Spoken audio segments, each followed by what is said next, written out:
Today I want to talk about the number one thing that prevents videographers from getting consistency in clients. And for those of you who don't know me, my name is Aviv Benor. I've been a creative strategist for the past 10 years, doing video projects and consultant for startup companies, e-com brands, among them Mix Styles, Intel, L'Oreal, Philips Hue, and many more.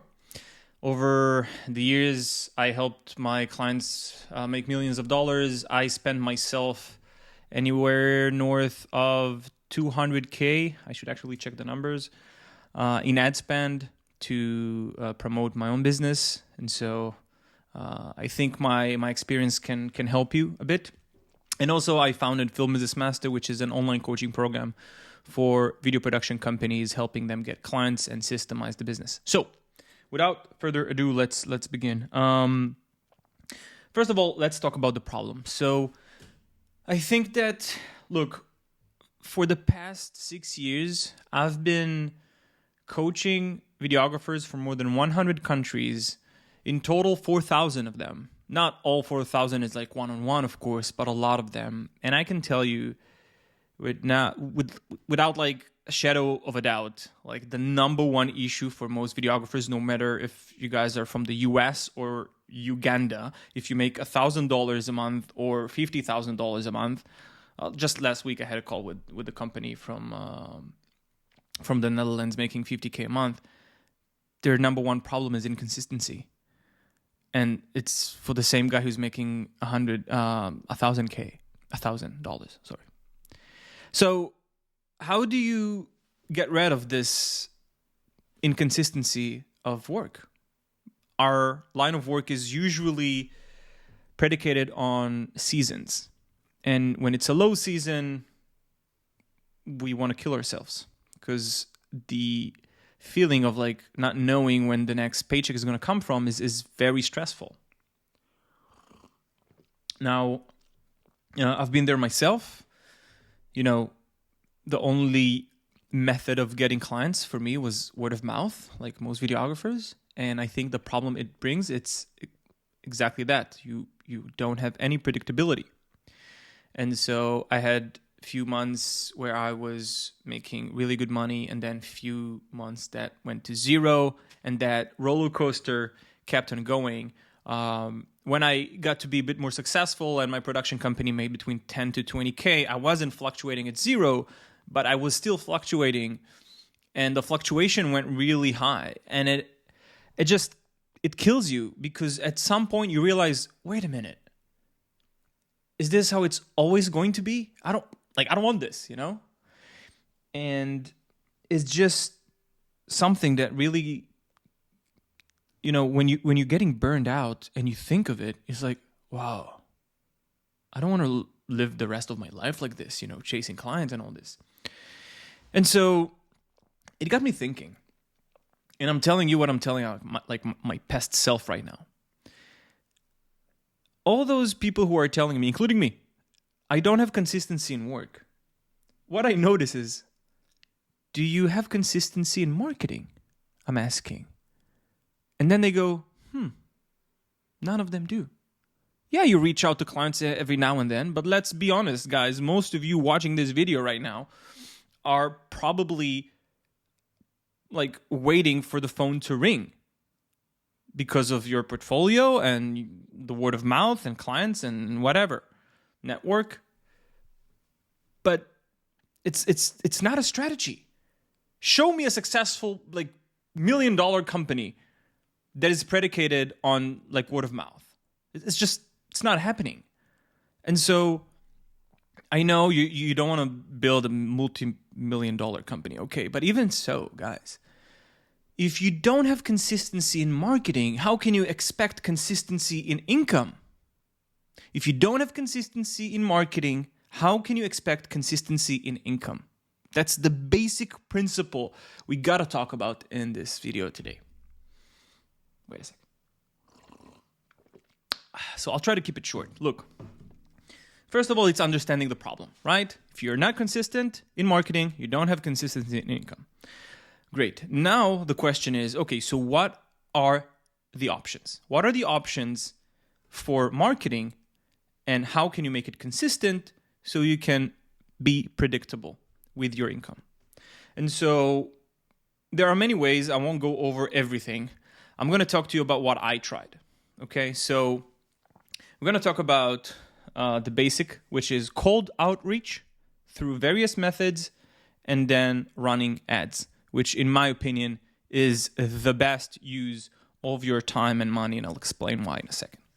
So let's talk about first cold outreach. There's many ways to do it. You can do it, you can do it through like direct messaging, if it's like DMs, if it's LinkedIn, emails, all those sort of things. If you're gonna go down that route, just expect to have around, like, the averages are around 3% closing rate. Now, sometimes even less. Let me tell you a story. So I met this videographer who used to make $50 per gig, and within 3 years, he had enough of it, and he did something that made him go from $50K to $50 to $50K a month. And here it is. He was doing everything. Like most videographers and most video production companies, if it pays, we'll do a video, right? Corporate, weddings, commercial, music videos, real estate, all the stuff. And one day he had enough, and he took this business coach, and the business coach told him, listen, you want to focus on something. You want to be an expert in one thing. He decided to go all in on commercials. And not just that, he decided that for the next 3 months, he's going to hassle his ass off doing reach out like hell. And so I brought him on the course for like a guest lecture, and he told the story. He was making around 200 reach outs a day, like DMs, emails, and stuff, plus going to around between 10 to 20 physical office doors, knocking on their doors, and like, hey guys, who's in charge here? I want to do videos for you guys. So I know it sounds funny, but guess what? Nobody does that. Nobody does the things that he did and the volume. And so he was having only 3% conversion rate from that. So for every 100 people he talked to, he only got reply of around 3. And I think the actual conversion rate was even lower. I'm not sure about the numbers. But doing that 3 months straight, like this, the only thing he did, got him to a point where he closed really, really big deals and really big clients that stay with him to this day. And he's making $50K plus a month. And it's not luck. And it's not that he's super, super talented. It's the sheer volume of marketing and sales. And I think that a lot of people coming into this profession, they come out of the love for the art, which is completely fine. But that's when you say, I want to do what I love, only what I love. And that's when you get to the starving artist persona. And you're just chasing your own tail. That's the problem. And so one way to get out of it, as I told you right now, is to bust your ass off and go do those reach outs. This is what I did as well. I didn't do this volume. I didn't need to. But this is one way. Another way, before ads, actually, it's another way that I did, is proactively do something and then sell the thing. So I'll give you an example. One of my first projects I ever did, it was when drones were like a new thing. I decided to film my whole city from above, edit the thing, and send it to City Hall and told them, hey guys, I just made a video.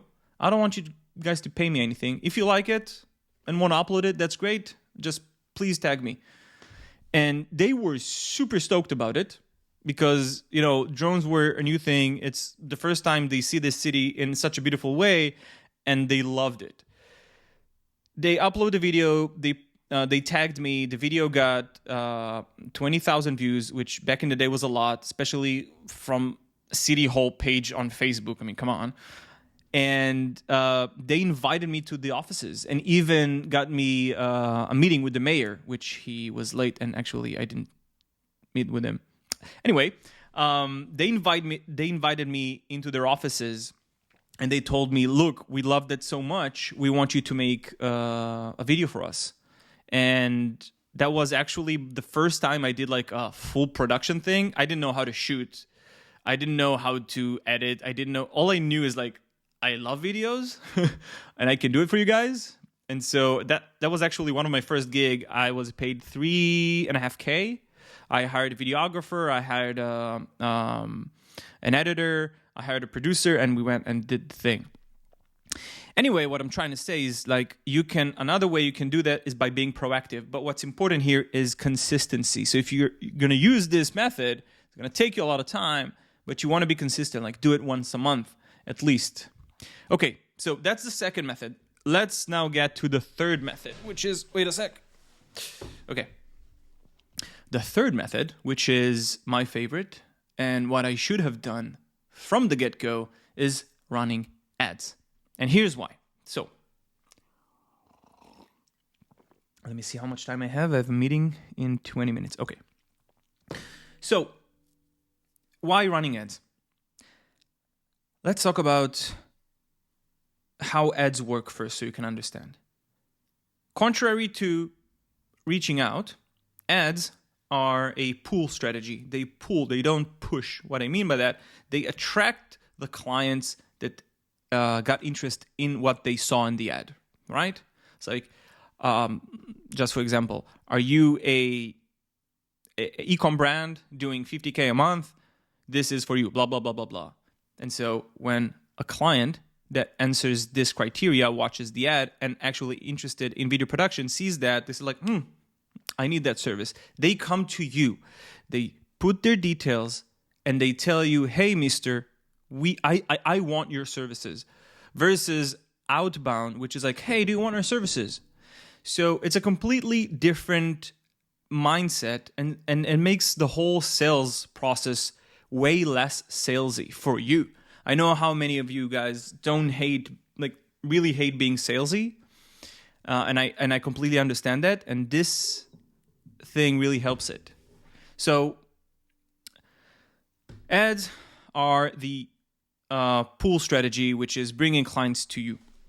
Now, I think that a lot of people are afraid of running ads because A, they don't know the technical side of stuff, like actual managing the campaigns and writing the script, which is kind of funny because you guys are videographers. You should know how to write a script for an ad.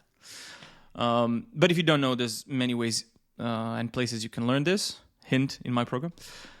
But the other thing is, I think a lot of people are afraid of like, wait a minute, that means that I need to put money every month on marketing. That's really scary. And I totally get that. But you know what's funny? Like all the students in the program, once they start running ads, like all the videographers I work with, once I tell them, guys, run ads, and the ads start bringing leads, and they start closing the leads, everyone is like, why the hell did I ever did anything else than running ads?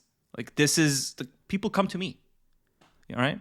Like, by the way, there's another way of doing content. If you don't want to run ads, it's just going to take you way longer. Ads is like, you can start seeing results within like 2 days. And so if you can get into the mindset of this is an investment and not an expense. So the whole battle with marketing is at the beginning, you're going to put $1 and you're going to get 0 back. It's okay. That's how it works. But it's not going to be that way forever. And so you're going to put 1, get 0. Going to put 1, get 0. Going to put 1, get 50 cents. Get put 1, 75 cents. Get put 1, get $1. Suddenly you're breaking even. Okay. Put $1, suddenly you get 2. Suddenly you get 3. Suddenly you get 5. Especially us, when we sell high ticket service. And so a lot of times we get much more, once it starts running, we get much more per each dollar we invest. I'll give you an example. One of my students She's from Spain. She does luxury hotel stuff, storytelling, reels, and content for like Four Seasons, Marriott, and so. She started running the ads, and within like $200 ad spend, she closed 2 deals, one for 4K and one for 2K retainer. I don't want you to see that as a benchmark. Obviously, some people have it slower. But what I want to show you is like, because we sell our services for such a high number, it's not like an e-com product where they sell their product for $100. I hope you don't sell your services for $100. If so, get help. Then we can spend a lot in marketing. And so, guys, this is, if you're watching this and you're like, what should I do in order to get clients? Please, I'm begging you, start looking into running ads. This will change your whole business. Not just because you learn how to get clients on demand, but also when you run ads, you learn how to make a video that actually makes viewers pull out their wallet and pay. Do you know how valuable that is to your own clients when you learn this about yourself? That was my biggest shift in the business, to be honest. When I ran ads for myself and I learned how to get the viewer to actually act on the stuff that comes out of my mouth in the video, it just changes your whole perspective. And suddenly this whole world of possibilities open in front of you. It's completely different. And so I lost my line of thought. Anyway, guys, if you want to learn how to do ads, there's a lot of stuff on YouTube. Get a mentor, get into a program, whatever it is. If you don't do ads, if you don't do something else, whatever, the solution for your problem of inconsistent income is inconsistent marketing. So whatever path you choose, it's about being consistent. That's all that is. So, yeah, I really hope this helps anyone here. If you want my personal help, by the way, you can just click the link below, schedule a call. We go one-on-one, see if I can help, and yeah, I'm testing this kind of videos right now, long content form. I don't know if this helps. I don't know if it's good. I don't know if it's bad. I wanted to make like not high value in terms of production and editing. I just want it to be raw, like no cuts. You've seen there's not one cut here. It's all one shot. You see the lighting. Like I want this to be super easy and authentic and simple. Let me know if it's something I should keep on doing. Anyway, hope this helps, guys, and see you in the next one. Yalla, bye.